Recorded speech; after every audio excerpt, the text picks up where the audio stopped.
স্বাস্থ্য দুরন্তমন। স্বাগত জানাচ্ছি দুরন্ত স্বাস্থ্য দুরন্ত মন অনুষ্ঠানে। আজ কথা বলবো অপরিণত ও স্বল্প ওজনের নবজাতকের যত্ন নিয়ে। আমাদের সাথে আছেন নবজাতক ও শিশু বিশেষজ্ঞ অধ্যাপক ডাক্তার মাকসুদুর রহমান। স্যার, আপনাকে স্বাগত জানাচ্ছি। কেমন আছেন? হ্যাঁ, আমি ভালো আছি। আর আমাকে এই অনুষ্ঠানে আমন্ত্রণ জানার জন্য আপনাদেরকে ধন্যবাদ জানাচ্ছি।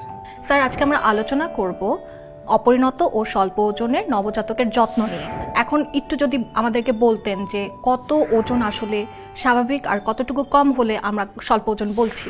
হ্যাঁ, মানে আজকে এই যে নবজাতকের স্বল্প ওজন ও অপরিণত শিশু, এই বিষয়টা নিয়ে যে আলোচনা হচ্ছে, এটা কিন্তু আসলে বাংলাদেশের জন্য কিন্তু খুবই গুরুত্বপূর্ণ। আমরা জানি যে বাংলাদেশ সারা বিশ্বেই গর্ভকালীন যে সময়টা সেটা কিন্তু 40 সপ্তাহ। তো সেই বাচ্চাগুলো সাধারণত তারা 3 কেজি হয়, অনেক সময় তারা কিন্তু 2.5 কেজি হলেও কিন্তু আমরা ধরে নিই তাদের সঠিক ওজন আছে। কিন্তু 2.5 কেজির ওজনের থেকে, যেটা আমরা 2500 গ্রাম বলে থাকি, সে 2500 গ্রামের নিচে হলে কিন্তু আমরা স্বল্প ওজনের শিশু বলে থাকি। আর যদি মায়ের পেটে 37 সপ্তাহ হওয়ার যদি আগে হয়ে যায়, তাদেরকে আমরা অপরিণত শিশু বলি। অর্থাৎ 37 সপ্তাহের নিচে এবং 2500 গ্রামের নিচে যে বাচ্চাগুলো হয়, তাদেরকে আমরা স্বল্প ওজনের শিশু বলে থাকি। কি কি কারণে নবজাতক স্বল্প ওজন নিয়ে জন্মগ্রহণ করে? এর কারণটা খুঁজতে গিয়ে যদি আমরা দেখি, আসলে এটা অনেক দূরে আসে। সেটা হলো একটা ছোট্ট মা, আমরা জানি যে গ্রামে গঞ্জে কিশোরী অবস্থায় কিন্তু বিয়ে হয়, তার শরীরে তৈরি হয় না, তার পেটে যদি আরেকটা বাচ্চা আসে, সে একটা অপরিণত মায়ের গর্ভে যদি আরেকটা শিশু জন্মগ্রহণ করে, সেও তখন অপরিণত হয়। আবার সে যখন আবার কিশোরী হয়, ওই বাচ্চাটা সেও যখন দেখা গেল যে কিশোরী অবস্থায় বিয়ে হয় এবং তারও বাচ্চা। অর্থাৎ এই যে স্বল্প ওজনের শিশু কিন্তু বিসিএস সাইকেল, একটা দুষ্ট চক্র। এই জিনিসটা কিন্তু মেন কারণ, অর্থাৎ হলো বাল্যবিবাহ। আমাদের দেশে যেটা বাল্যবিবাহ, এটা একটি কারণ।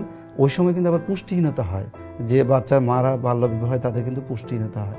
এরপর আমরা যদি গর্ভকালীন আসি, গর্ভকালীন যদি আপনি আসেন, দেখেন যে গর্ভকালীন অবস্থায় তারা গাইনি যে ম্যাডামরা আছে ওনাদের কাছে কিন্তু যায় না, যার অর্থাৎ ফলো আপ, যে গর্ভকালীন সময় চিকিৎসকের কাছে যায় না, যার ফলে তাদের বিভিন্ন রোগ হয়, যে মায়ের রোগ, মায়ের হাইপারটেনশন, মায়ের ডায়াবেটিস, এই জিনিসগুলোর কারণেও কিন্তু স্বল্প ওজন হতে পারে।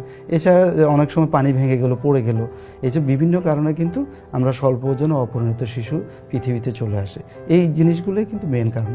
তাহলে একটা পুষ্টিগত একটা ব্যাপার আছে, গর্ভকালীন ফলো আপও একটা ব্যাপার আছে, এইসব কারণে আমাদের স্বল্প ওজন শিশুগুলো জন্ম হয়। স্যার, আপনি 37 সপ্তাহের কথা বললেন, তারপর 250 গ্রাম ওজনের কথাও বললেন। এর বাইরেও কি আর কোনো লক্ষণ আছে যেগুলো দেখে আমরা বুঝবো যে শিশু স্বল্প ওজন বা অপরিণত? আমরা কিন্তু অনেক সময় দেখি যে গ্রামের মায়েদের কিন্তু গর্ভকালীন সময়টা কিন্তু তারা জানে না। তারা অনেক সময়, আমরা লাস্ট মিনিস্টার পিরিয়ড বলে থাকি, এগুলোর সময় তার ধারণাই নাই। আরেকটা জিনিস হলো, বাংলাদেশের মানুষ কিন্তু পুষ্টিগত কিছু সমস্যা রয়ে গেছে, যার ফলে আমরা কিন্তু, যেমন আমেরিকান যে তারা 6 ফুট 7 ফুট, আমরা কিন্তু অ্যারাউন্ড 5 অর্থাৎ 5 ফুটের একটু বেশি। তাহলে আমাদের বাচ্চাগুলো যদি অনেক সময় জন্মের পর ছোটো হয়, তাহলে সেই ছোটোরা কিন্তু আবার স্বল্প ওজনের হলেও কিন্তু আমরা সেইভাবে অপরিণত নাও বলতে পারি। তো এই কারণে আমরা কিছু কিছু বৈশিষ্ট্য দেখে আমরা অনেক সময় বুঝি। সেই বৈশিষ্ট্যগুলো কি, যে বাচ্চার যে চামড়াটা সেটা কিন্তু লাল থাকতে হবে, এটা ট্রান্সপারেন্টের মতো, মানে স্বচ্ছ, এবং তার ব্লাড ভেসেলগুলো অনেক সময় দেখা যায়। তার চুলগুলা কিন্তু সেরকম তৈরি হয় না। তার কানগুলা কিন্তু, আমরা যদি কানটা একটু যদি মানে আমরা এটা ছোট করি, সেগুলো কিন্তু আবার আগের অবস্থানে যাবে, স্লোলি যায়। এবং তাদের নিপল যে এরিয়াটা থাকে, সেগুলো কিন্তু ভিতরে যে আমরা নিপলের নিচে যে গোটা থাকে আমরা সাধারণত বলে থাকি, সেগুলো কিন্তু তৈরি হয় না। তারপর তাদের হাত এবং পায়ের যে ক্রিজগুলা, যে দাগ আমরা বলি হাতে পায়ের যে দাগগুলো, সেগুলো কিন্তু তৈরি হয় না। আবার যদি প্রস্রাবের রাস্তা দেখলেও অনেক সময় বোঝা যায়। তো এইসবগুলো দেখে আমরা অপরিণত শিশুগুলো বলতে পারি। স্যার, আপনি বললেন যে প্রিভেনশনটা খুব জরুরি, কিন্তু তারপরও যদি কোনো নবজাতক স্বল্প ওজন নিয়ে জন্মগ্রহণ করে, সেক্ষেত্রে আমাদের করণীয় কি? হ্যাঁ, আমরা তো বিভিন্ন মেজার নিয়ে থাকি। যেমন এখানে একটি বিষয় আমি আগে বলতে চাচ্ছি, মায়ের গর্ভকালীন সময় কিন্তু অনেক সময় আমরা যদি ধারণা করতে পারি যে এই বাচ্চাটা হয়তো পানি ভেঙে গেল 32 সপ্তাহ যে হয়ে যাচ্ছে বা হবে, তখন কিন্তু আমরা মাকে কিন্তু স্টেরয়েড ইনজেকশন দিতে পারি আমরা, তখনও কিন্তু তাইলে নবজাতকের জটিলতাটা একটু কমে। এটা একটা। আরেকটা হলো, জন্মের পর যদি হয়ে যায়, এখানে দেখতে হবে যে বাচ্চাটা কোথায় জন্মগ্রহণ করেছে। যদি গ্রামে জন্মগ্রহণ করে, তাহলে বেশিরভাগই তো গ্রামে জন্মগ্রহণ, নর্মাল ডেলিভারি হয়, তখন কিন্তু শুরুতেই দেখতে হবে সে শ্বাস নিল কিনা। যদি শ্বাস নেয় না, সেখানে কিন্তু তাকে শ্বাস নেওয়া হতে হবে। অর্থাৎ হলো যাদের ব্যাগ অ্যান্ড মাস্ক বলে থাকি আমরা, সেটা মুখে দিয়ে তাকে শ্বাস নিতে হবে, পিঠের মধ্যে চাপড় দিয়ে শ্বাস নিতে হবে। তো এসবগুলো যদি করা হয়ে থাকে, এরপরে আমরা দেখি যে বাচ্চাগুলো নর্মালি শ্বাস নিয়ে থাকে, তাদের তখন আমরা দেখি ওজন কত। বাঙালিদের জন্য 2500 গ্রামের নিচে হলে যদিও স্বল্প ওজন, আমরা ধরে নিই 1800 গ্রামের নিচে হলে আমরা হসপিটালে ভর্তি করব। আর যদি 1800 গ্রামের নিচে উপরে থাকে, তখন তাদেরকে বাসায় রাখবো এবং বাবা মাকে শিখিয়ে দেবো কখন হসপিটালে নিয়ে আসতে হবে। আর আমরা বলবো যে বুকের দুধ খাওয়ান, আর কিচ্ছু দরকার নাই, মায়ের কোলে থাকবে, বুকের দুধ খাওয়াবে, যদি কোনো সমস্যা হয় তখন হসপিটাল নিয়ে আসবে। আর যেগুলো 1800 গ্রামের নিচে থাকে, তারা যখন হসপিটালে আসে, যদি তাদের কোনো সমস্যা না থাকে, তখন তাদের অনেক সময় খাবারের সমস্যা হয়, যে বুকে দুধ চুষতে পারে না, তখন তাদেরকে আমরা বাটি চামচ দিয়ে খাওয়াই। যেসব বাচ্চারা বাটি চামচ খেতে পারে না, তাদেরকে নাকে নল দিয়ে, পেট পর্যন্ত নলটা যায়, তো সেটা দিয়ে বুকের দুধটা চেপে চেপে ওখানে আমরা খাওয়াবো।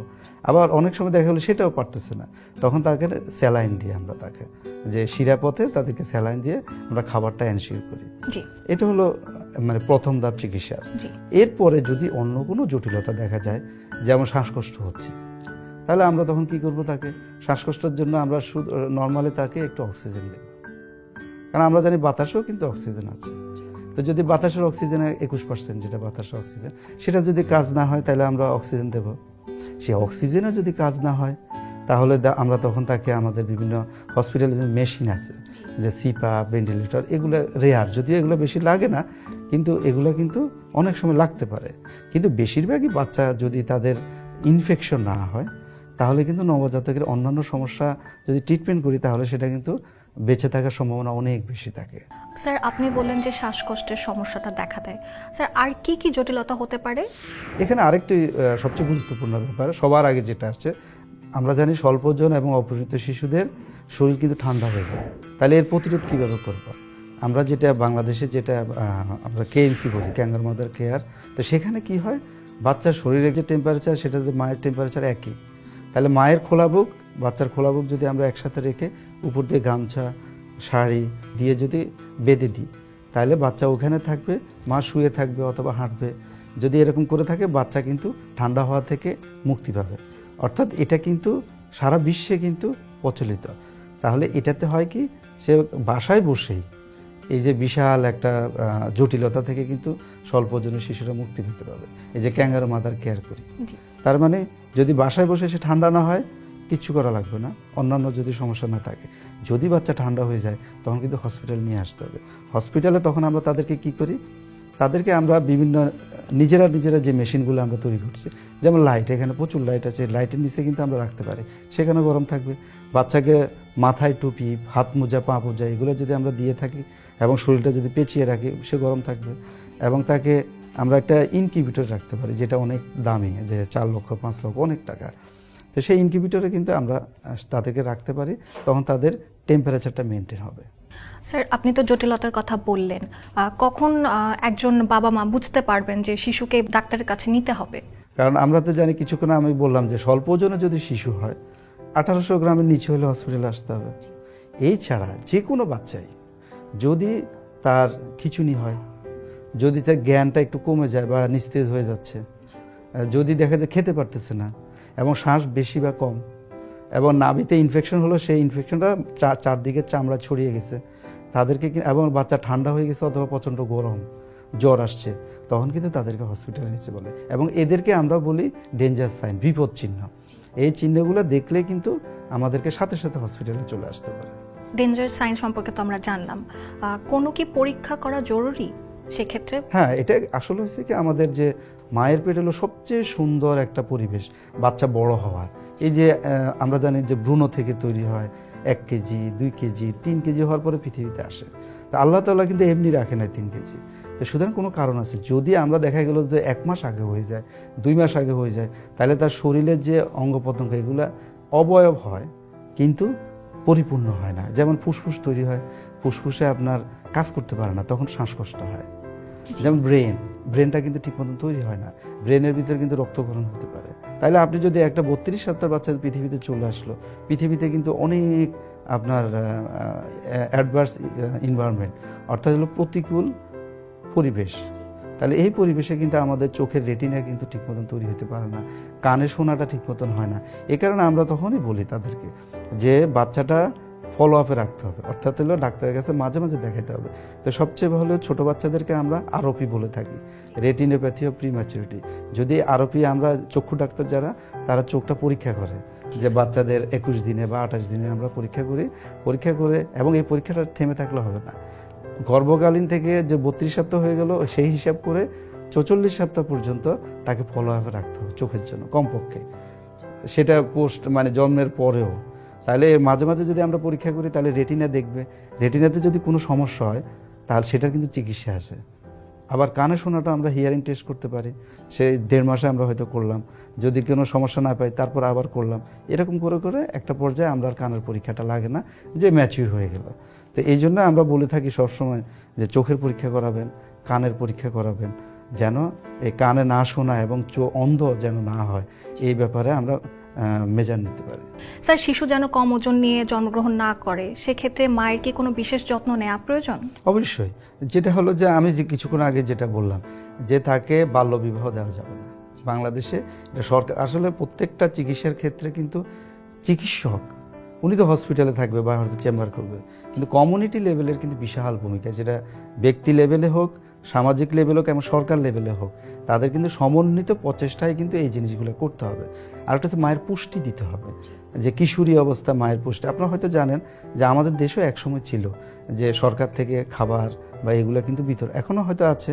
তো এগুলা কিন্তু করতে হবে, যে কিশোরী যেসব যাদের স্কুলের বাচ্চাদের, তাদের স্কুলে কিন্তু খাবার দিতে হবে, তাদের ভ্যাকসিন দিতে হবে। এরপরে আমরা আরেকটা দেখব, গর্ভকাল যখন আসছে তার আগে আমাদের যে প্রসূতি বিশেষজ্ঞ যারা, তাদের সাথে আপনার আলোচনা করতে হবে। এবং গর্ভকালীন যখন আসছে তখন মায়ের স্বাস্থ্য, মায়ের পুষ্টি এবং ডাক্তারের কাছে যাওয়া, প্রেশার পরীক্ষা করা, মায়ের রক্তের গ্রুপ পরীক্ষা করা, এবং এই জিনিসগুলো কিন্তু আমাদের দেখতে পারতো গর্ভকালীন। স্যার, অপরিণত ও স্বল্প ওজনের শিশুর বাসায় কিভাবে যত্ন নেওয়া যায়? হ্যাঁ, এই বিষয়টা কিন্তু খুবই গুরুত্বপূর্ণ, কারণ আমরা জানি যে একটি মা যখন স্বল্প ওজনের শিশু, আমরা যেটা হসপিটালে যেটা করি, যে বাচ্চাগুলো হসপিটালে ভর্তি হয় তাদেরকে আমরা কখন ছাড়পত্র দিই, মানে বাসায় কখন যাবে, তার মধ্যে একটা গুরুত্বপূর্ণ, বাচ্চার ওজন পরপর 3 দিন বাড়তে হবে। বাচ্চা স্বাভাবিক, সে ঠান্ডা হচ্ছে না, তার ইনফেকশন নেই, খাবার খাচ্ছে, এই জিনিসগুলো হলে আমরা, এবং তার সাথে আরেকটা আমরা দেখি যে বাচ্চাকে দেখবে কেয়ার গিভার, নানি হোক, দাদি হোক আর মা হোক, তারা যত্ন করতে পারছে নাকি, তারা বুকের দুধ খাওয়াতে পারছে নাকি, এগুলো আমরা হসপিটালে শিখিয়ে দিই। তাহলে যখন আমরা বাসায় চলে যাবে তখন কিন্তু তাদেরকে আমরা কাউন্সিলিং করি, যে বাসায় যে আপনি কি করবেন। যেমন একটা কাউন্সিলর হলো যে আমাদের কাছে 3 দিন, 7 দিন, তারপরে 21 দিন, অত 1.5 মাস, এগুলোতে আমাদের কাছে ফলো আপে আসতে হবে। তারপর বাসায় যদি যান, ওই যে বললাম বিপদ চিহ্ন, যে বিপদ চিহ্নগুলো যদি দেখা যায়, যে খিঁচুনি হলো, খেতে পারে না, শরীরের টেম্পারেচার বেড়ে গেছে, শ্বাসকষ্ট হচ্ছে, এগুলো দেখা দিলে হসপিটালে নিয়ে আসতে হবে। আর এগুলো তো জটিলতার কথা বললাম, আরেকটি হলো কিভাবে যত্ন নেবেন। একটি তো যত্ন হলো ক্যাঙ্গারু মাদার কেয়ার, ওই যে বললাম যে মায়ের খোলা বুক, বাচ্চার খোলা বুক একসাথে রাখতে হবে, তাহলে বাচ্চা ঠান্ডা হবে না। তারপর বাচ্চাকে বুকের দুধ খাওয়াতে হবে, এবং তার আগে আমরা বুকের দুধের পজিশনিং অ্যাটাচমেন্ট, যে মায়ের কিভাবে বুকের দুধ খাওয়ায় এবং কিভাবে ধরতে হয়, সেগুলো কিন্তু শিখিয়ে নিতে হবে। তো এগুলো যদি করা হয় তাহলে বুকের দুধ খাচ্ছে। এরপরে আমরা দেখি যে বাচ্চা প্রস্রাব পায়খানা ঠিক মতন করছে নাকি। সাধারণত আমরা বলে থাকি রাত দিন মিলিয়ে যদি 6 বারের বেশি কমপক্ষে প্রস্রাব হয় তাহলে বুকের দুধ সঠিকভাবে পাচ্ছে। আরেকটা জিনিস হলো, বাচ্চা ওই যে বললাম স্বল্প ওজনের শিশুর ইনফেকশন হয়, তাহলে ইনফেকশন প্রিভেন্ট করতে হবে। অর্থাৎ বাচ্চা যে ঘরে আছে সে ঘর খোলামেলা থাকতে হবে, বাতাস থাকতে হবে এবং পর্যাপ্ত আলো থাকতে হবে। এবং বাইরের যে আমাদের যে অতিথি যারা, যে বাচ্চাকে দেখে বাচ্চাকে আদর যত্ন করে চুমু খায়, এগুলো কিন্তু করা যাবে না। অর্থাৎ হলো, এবং যদি বাচ্চাকে ধরতে হয় তাহলে কিন্তু হ্যান্ডটাকে কিন্তু ওয়াশ করে নিতে হবে। এই জিনিসগুলো করলে আমরা বাসায় কিন্তু যত্নটা ভালো হয়। স্যার, শিশু যখন পর্যাপ্ত দুধ পাচ্ছে না তখন অনেকেই পরামর্শ দেয় যে শিশুকে বাইরের কৌটার দুধ দেওয়ার জন্য, এক্ষেত্রে আপনার মতামত কি? হ্যাঁ, আসলে বিষয়টা কিন্তু মানে আমাদের সামাজিক ব্যাধির মতোই দেখা যাচ্ছে। মানে আপাত দৃষ্টিতে মনে হচ্ছে বুকের দুধ পাচ্ছে না, যে খালা বা ফুফু এরা বলে থাকে কোটার দুধ খাওয়ানোর জন্য। তো চিকিৎসক হিসেবে আমরা যেটা বলি, যে কিছুক্ষণ আগে যে আমি বললাম যে বুকের দুধ পাচ্ছে না, এটা কিন্তু তাদের দেখতে হবে যে আসলে কি সত্যিকারে কিনা। যদি প্রস্রাব দেখা হয়, যে কিছুক্ষণ আগে যেটা আমি বললাম যে 6 বারের বেশি যদি রাতে মিলে প্রস্রাব হয়, তাহলে ধরে নেবে বুকের দুধ পাচ্ছে। তো বেশিরভাগই কিন্তু এইরকম হয়। তো সেক্ষেত্রে যদি কোটার দুধ খাওয়ানো হয় সেটা কিন্তু ঠিক নেই। এই কারণ কোটার দুধ এবং মায়ের দুধ সম্পূর্ণ আলাদা। সেটা হচ্ছে গরুর দুধ থেকে যে দুধগুলো আসছে সেটা গরুর জন্য, তাহলে সেটাতে অসুবিধা কি হয়? আমরা জানি যেসব বাইরের দুধ যেসব মারা খায় সে তাদের অনেক সময় দেখা গেল যে ডায়রিয়া, নিউমোনিয়া বাচ্চাদের এগুলো লেগেই থাকে। এবং সেখানে কিন্তু আমরা জানি মায়ের বুকের দুধে 200 রকমের বেশি জীবন্ত জিনিসপত্র আছে, যে মায়ের যে সারা জীবন যে টিকা দেওয়া হয় সে টিকার অ্যান্টিবডিগুলো বাচ্চার শরীরে দেওয়া হয়। মায়ের বুকের দুধে কিন্তু বলা হচ্ছে যে শিশুর প্রথম টিকা। তো সুতরাং ওইটা থেকে আমরা বঞ্চিত হচ্ছি। বাচ্চার যে আপনার জীবাণু রোগ প্রতিরোধ ক্ষমতা, অ্যালার্জি কম হয়, বাচ্চার গ্রোথ এবং মেধা বিকাশ এগুলো কিন্তু মায়ের বুকের দুধে আছে। বাইরের দুধে শুধু পুষ্টি হয়তো থাকতে পারে, কিন্তু এইসব জটিলতা, রোগ প্রতিরোধ ক্ষমতা, অ্যালার্জি এগুলো কিন্তু অনেক বেশি থাকে। স্যার, আমরা কতদিন পর্যন্ত বুকের দুধ দিব আর কখন আমরা অন্যান্য খাবার দেওয়া শুরু করব শিশুদের? হ্যাঁ, বিষয়টা এটা যেটা বলি যে মা জন্মের পরে 1 ঘন্টার মধ্যে কিন্তু আপনাকে শাল দুধ খাওয়াতে হবে। এরপরে বাচ্চাকে 6 মাস পর্যন্ত বুকের দুধ, 6 মাস পরে পরিবারের যে খাবার সেগুলো শিখাতে হবে। যেমন আমরা অনেক সময় ভাত, সবজি, ডাল, মাছ, মাংস এগুলো খেয়ে থাকি, কিন্তু বাচ্চা তো দাঁত উঠে নাই, সে কিছুক্ষণ আগে তরল খেয়েছে, তাহলে ভাতকে কচলিয়ে নরমের মতো করে তাকে শেখাবো 1 সপ্তাহ। তারপর হয়তো একটা ফল দিয়ে শেখাবো, ডিমের কুসুমটা কিন্তু আগে শেখাবো, তারপরে আমরা সাদা প্রোটিনটা আমরা একটু পরে দিই, সাদা অংশটুকু খাওয়াবো। এরকম করে প্রত্যেকটা আমার বাসায় যে খাবার সেগুলো তাকে আমরা শেখাবো। এরপরে আমরা তাকে বুকের দুধ শুরুতে খাওয়াবো 1 বছরের নিচে, তারপরে পারিবারিক খাবার। 1 বছরের পরে কিন্তু আগে পারিবারিক খাবার খাবে, এরপরে কিন্তু বুকের দুধ যা পায় 2 বছর পর্যন্ত, এভাবে তাকে আমরা খাওয়াবো। স্যার, আমরা অপরিণত ও স্বল্প ওজনের নবজাতকের যত্ন নিয়ে অনেক কিছু জানলাম। এক্ষেত্রে আপনি কি আর কিছু বলতে চান আমাদের বাবা মাদের প্রতি? হ্যাঁ, অবশ্যই। যে আমাদের দর্শকের উদ্দেশ্যে যদি আমি বলতে চাই যে আমাদের বাবা মারা যে সচেতন, সেটা মানে বলতে চাই যে স্বল্প ওজনের শিশু যদি না হয় তাহলে আমাদের এর জটিলতাগুলো আসে না। তো সেই জন্য আমাদের বাল্যবিবাহ আমাদের দূর করতে হবে, পুষ্টিকর খাবার খেতে হবে, একটা কিশোরী মেয়েকে পুষ্টিকর খাবার দিতে, এবং গর্ভকালীন মাদেরকেও পুষ্টিকর খাবার দিতে হবে, এবং প্রসূতি যারা যেসব আমাদের বিশেষজ্ঞ আছে তাদের সাথে কিন্তু গর্ভকালীন সময় যোগাযোগ করতে হবে, এবং গর্ভ যে পরে ডেলিভারি হয় যেটা ডেলিভারিটা কিন্তু অবশ্যই কিন্তু হসপিটালে করতে হবে, তাহলে কিন্তু আমাদের শিশু মৃত্যুর হার কিন্তু অনেক কমবে। অনেক গুরুত্বপূর্ণ বিষয় নিয়ে আমরা আলোচনা করলাম। স্বল্প ওজনের নবজাতকের যত্ন, অপরিণত শিশুর যত্ন সম্পর্কে আমরা জানলাম। আশা করি এগুলো আমাদের কাজে লাগবে। স্যার, আপনাকে অসংখ্য ধন্যবাদ আমাদেরকে সময় দেওয়ার জন্য। হ্যাঁ, আপনাকেও ধন্যবাদ জানাচ্ছি, আর দুরন্ত টিভিকেও ধন্যবাদ জানাচ্ছি আমাকে অনুষ্ঠানে আমন্ত্রণ জানানোর জন্য। আর দর্শকের যারা এতক্ষণ আমাদের সাথে ধৈর্য সহকারে আমাদের কথা শুনেছেন তাদেরকে ধন্যবাদ জানাচ্ছি। আজ এ পর্যন্তই। কথা হলো অপরিণত ও স্বল্প ওজনের নবজাতকের যত্ন নিয়ে। আগামী পর্বে আবার কথা হবে নতুন কোনো বিষয় নিয়ে, নতুন কোনো অতিথির সাথে। ততক্ষণ পর্যন্ত সুস্থ থাকুন, ভালো থাকুন এবং শিশুদের যত্নে রাখুন। দুরন্ত ফেসবুকে ফলো করো এবং ইউটিউবে সাবস্ক্রাইব করো দুরন্ত টিভি।